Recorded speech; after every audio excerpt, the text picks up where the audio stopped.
Será que você conhece a pessoa que está ao seu lado? Você pode até achar que sim, mas o que aconteceria se de um dia para o outro ela começasse a mudar? Ela começasse a apresentar um comportamento cada vez mais estranho. E ela mudasse tanto ao ponto de parecer para você como sendo uma pessoa completamente estranha. Mas será que foi ela que mudou tanto assim? Ou foi você que finalmente percebeu que na verdade você não a conhecia de fato? Ou, para colocar esse questionamento de outra maneira, as pessoas mudam com o tempo? Ou é a nossa percepção em relação a elas que muda? Esses são alguns questionamentos levantados direta ou indiretamente pelo filme que eu quero conversar hoje. Então vamos falar um pouquinho sobre Honeymoon.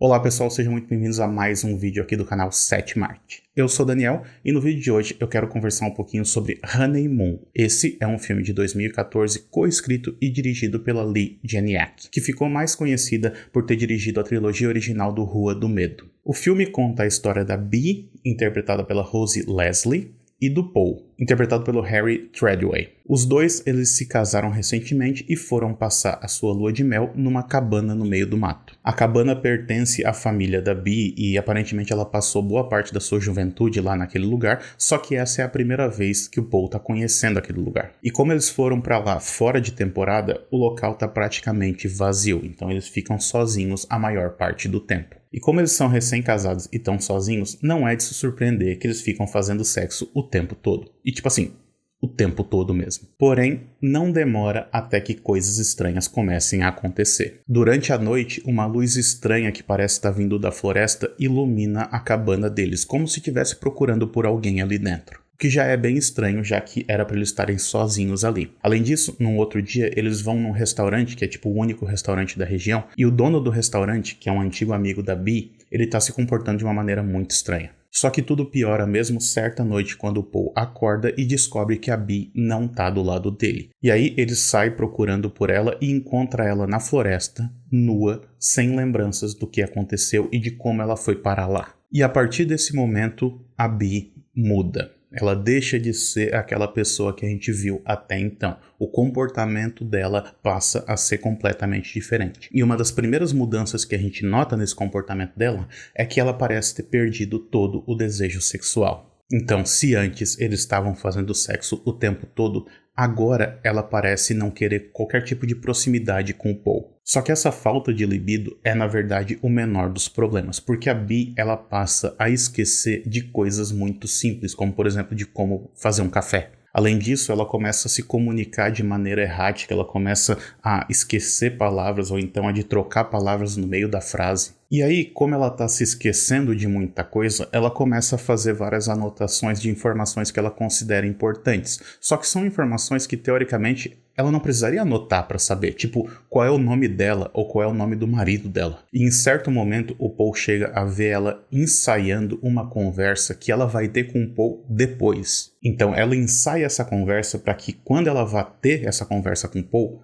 ela soe de maneira natural. Só que o fato da gente ter visto ela ensaiar isso antes é o que torna o negócio ainda mais estranho. Tudo isso leva o Paul a acreditar que, seja lá o que aconteceu com a Bee na floresta, aquilo mudou ela de alguma maneira. E não foi só a personalidade dela que mudou, porque a aparência dela começa a mudar também. Ela começa a ficar cada vez mais fraca, ela começa a definhar, e o corpo dela começa a apresentar machucados, hematomas, e esse terror corporal ele é levado a um extremo, numa cena em que a Bee precisa tirar algo de dentro dela. Sim, desse jeito. E o peso dessa cena em específico, ele não está apenas naquilo que é mostrado na cena, mas sim no contraste com aquilo que veio antes. Porque o filme consegue pular de uma narrativa leve e romântica para algo aterrorizante. E esse contraste é trabalhado de maneira brilhante pela diretora Leigh Janiak, porque ela consegue se equilibrar bem entre esses dois extremos. Ou seja, se por um lado ela filma as cenas num contraluz para passar uma ideia de leveza, de beleza, de quase que um conto de fadas,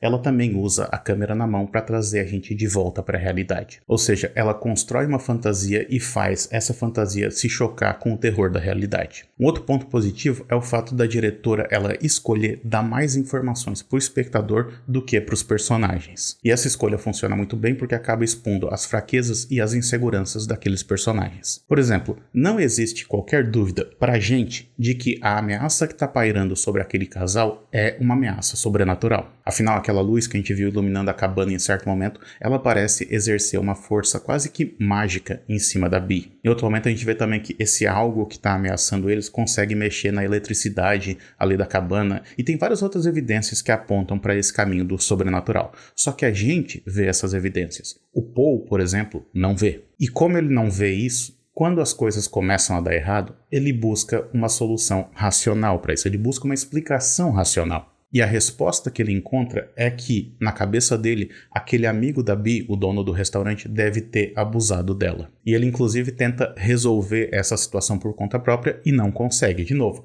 refletindo aquela ideia que eu falei antes de que essa falta de explicação acaba expondo as inseguranças do personagem. Porque não apenas a explicação dele está errada, como aquilo que de fato está acontecendo está muito além da compreensão dele, está muito além do controle dele. Mas sabe o que é mais curioso em relação a tudo isso? É que mesmo essa explicação racional do Paul, ela não está completamente errada. E dá para entender da onde que ele tirou essa ideia, porque não é algo que está muito afastado da realidade, digamos assim. Porque se a gente for enxergar esse filme aqui por essa lente do abuso, muito do que acontece no filme teria uma explicação racional. Porque, como eu disse antes, a Bee ela foi encontrada nua na floresta e tinha umas pegadas em torno dela, assim, indicando que ela não estava lá sozinha. Ou seja, algo de fato aconteceu com ela. E se a gente for pegar essa interpretação do Paul para aquilo que aconteceu, para aquilo que supostamente aconteceu, muita coisa seria explicado por meio dessa interpretação dele. Porque pensa comigo, se a Bee sofreu uma violência sexual,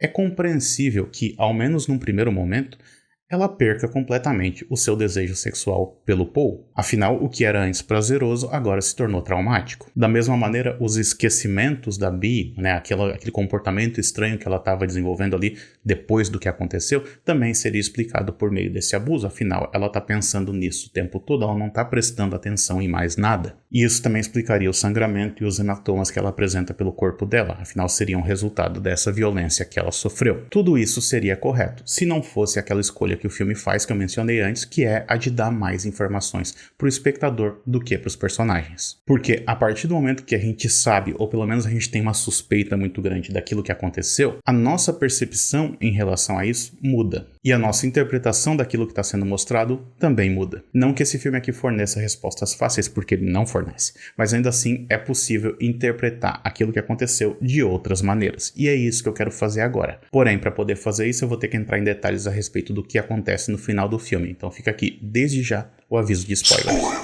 E caso eu vá perder uma parte da audiência por causa disso, eu peço que, se você gostou desse vídeo até esse momento, deixa o seu like aqui embaixo, se inscreve no canal e ativa o sininho de notificações para não perder nenhuma novidade.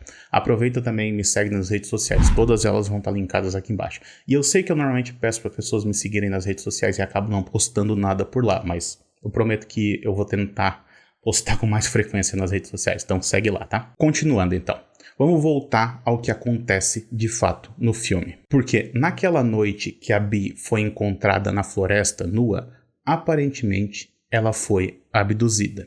Sim, esse aqui é um filme de alienígenas. E eles abduziram ela, fizeram alguma coisa com ela e depois devolveram ela, ou então eles fizeram alguma coisa com ela ali na floresta mesmo. Essa parte não é tão importante. O que é importante é que ela foi inseminada com uma criatura e em certo momento ela precisa tirar essa criatura, seja lá o que for, de dentro de si. Que é aquela cena forte que eu mencionei antes. Mas aí é isso. Essa é a explicação por que acontece de fato no filme. Então não parece que tem muita margem para interpretação, não é mesmo? Mas tem. Porque na minha visão, a função dos alienígenas nesse filme aqui não é simplesmente abduzir a Bee, mas sim acelerar algo que já aconteceria naturalmente com o tempo. Parece confuso, né? Mas deixa eu tentar explicar então melhor. De certa maneira, esse filme aqui tá mostrando pra gente toda a trajetória de um relacionamento fadado ao fracasso. Um relacionamento em que no começo parece que tá tudo bem, até porque no começo a gente conhece esses personagens literalmente quando eles estão na fase da lua de mel desse relacionamento. É uma fase em que tudo tá perfeito, em que o desejo tá à flor da pele, só que eventualmente esse relacionamento esfria. E com esse esfriamento, aquelas pessoas começam a se distanciar cada vez mais. Elas começam a agir de maneira diferente, de maneira estranha, e de repente, um parece não reconhecer mais o outro. São duas pessoas estranhas dividindo a mesma cama. E tudo isso, de fato, acontece nesse filme aqui, só que é acelerado pela presença dos alienígenas. Porém, é bem possível que todos esses problemas acontecessem com aquelas pessoas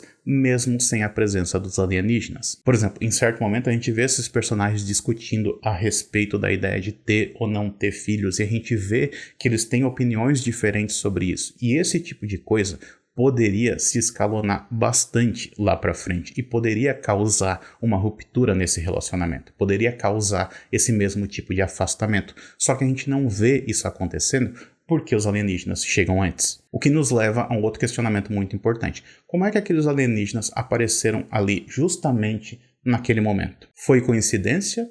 Ou foi tudo planejado? Da primeira vez que eu vi esse filme aqui, eu achava que tudo era apenas uma coincidência, que aquelas pessoas simplesmente estavam no lugar errado e na hora errada. Além disso, da primeira vez que eu vi esse filme, eu achava que a Bee, ela tinha sido abduzida e substituída por uma outra versão dela mesma. Tipo o que acontece no Vampiros de Almas ou no remake O Invasores de Corpos, em que a gente tem uma cópia da pessoa que foi levada, que foi substituída, mas essa cópia, ela apresenta pequenas falhas, que é o mesmo que acontece aqui. Só que mais recentemente, quando eu revi esse filme mais uma vez, eu tive uma interpretação um pouco diferente. E nessa minha nova interpretação, nada é coincidência. Tudo o que acontece no filme foi planejado. Até porque, como eu disse antes, a Bee, ela já tinha frequentado aquela cabana em outros momentos. E ela escolheu que eles fossem para lá justamente numa época em que não teria mais ninguém naquele lugar.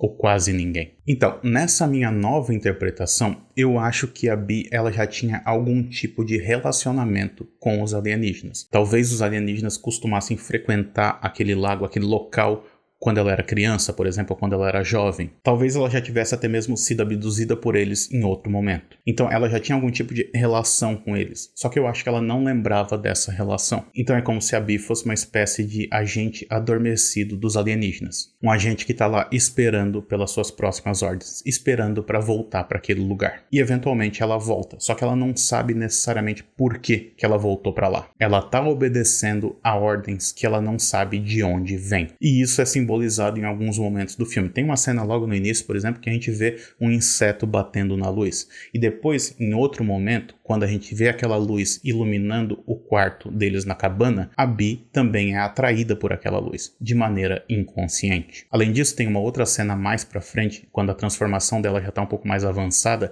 que ela passa a se referir a ela mesma no plural e não mais no singular. Ela fala de nós e não eu. Como se ela sozinha não existisse mais, como se ela fizesse parte de algo maior. E isso também combina com o nome dela, Bee, que é escrito B-E-A, mas que soa exatamente igual a Bee, B-E-E, que significa abelha. Tanto é que a abelha é o apelido dela. Então, levando isso em consideração, é como se a Bee fosse uma espécie de abelha operária que está recebendo e obedecendo às ordens da abelha rainha. Mas aí é onde que entra o Paul nessa história toda? Será que ela simplesmente levou ele para lá para ele morrer? Será que ela sabia que eventualmente isso iria acontecer com ele? E, se esse for o caso, será que então o filme está reforçando a ideia de uma espécie de vilania feminina? Eu acho que não. Eu acho que enquanto ela estava esperando pelas ordens da abelha rainha, a Bee, ela acabou deixando um pouco dessa sua verdadeira personalidade de lado e começou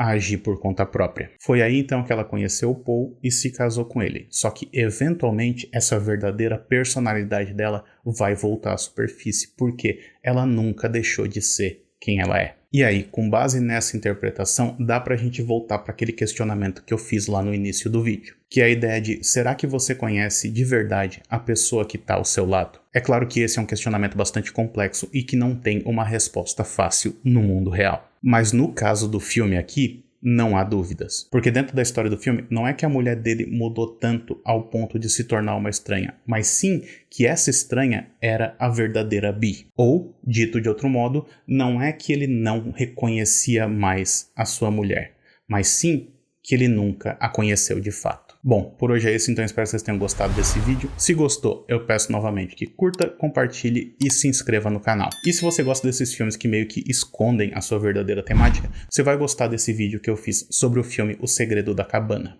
A gente se vê na próxima, então até mais. Tchau, tchau.